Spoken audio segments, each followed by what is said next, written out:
I found out I wasn't invited to my sister's wedding through a group photo on social media, tagged, smiling, surrounded by glittering chandeliers and soft floral arches.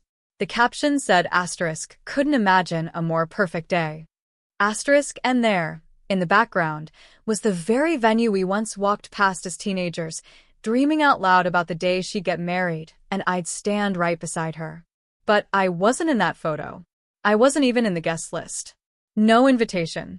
No call. Just silence. A week before that, 3 strangers in a bookstore whispered just loud enough for me to hear. She's still around? I thought she disappeared after losing everything. She probably doesn't even have a place to sleep. They weren't wrong. There was a time not long ago when I slept in the back of a laundromat, clutching a garbage bag of my clothes, wondering if my next meal would come from expired vending machine snacks. Everyone thought I was done. Broke. Defeated. And maybe I was for a while.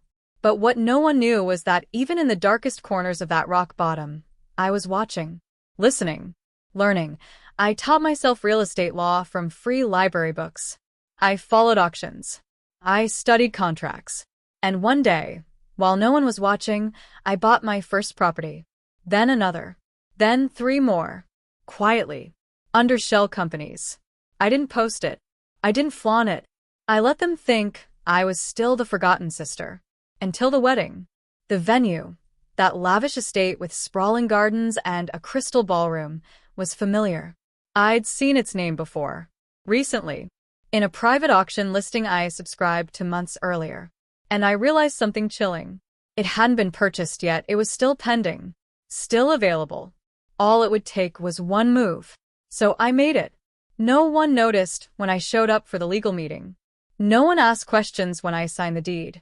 And no one recognized me when I walked through the gates 3 days before the ceremony and told the manager, effective immediately, the contract is null. I'm the new owner. The catering? Cancelled. The rentals? Denied access. The guest list? Not my concern. But I wasn't done. You see, I didn't just want revenge. I wanted her to see me. To feel the moment when everything she assumed, that I was weak, that I was invisible, shattered. So, I waited until the morning of the wedding. The guests had started to arrive.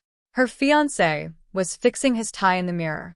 And my sister, dressed in white, glowing, confident, stepped out of the limo and looked up at a handwritten sign posted on the gates. Asterisk, closed for private ownership. Please contact the estate manager for details. Asterisk. The look on her face? Priceless. But not angry. Not devastated. Just confused. Like she couldn't compute that I could be behind it. And that's when she saw me, standing at the end of the drive, wearing the same shoes I wore the last time. She called me a burden.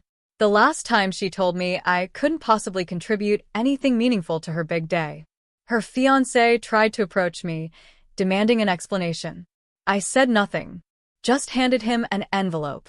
Inside, a copy of the new deed, a list of the canceled services, and a photo of me, taken from the old days, when we still dreamed together, with a note that read, asterisk, funny, how people forget the ones who remember everything. Asterisk. But that wasn't the end. Because the story that went viral wasn't, bride left without venue.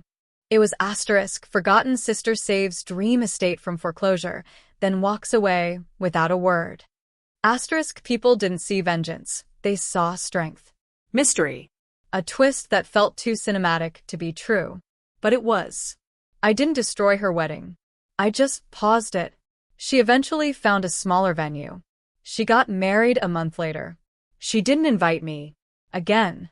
But this time, I wasn't watching from the outside.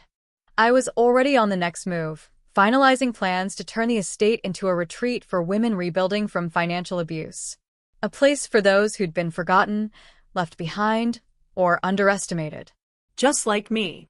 And as I stood in the empty ballroom one last time, watching sunlight filter through the chandeliers we once dreamed about, I smiled.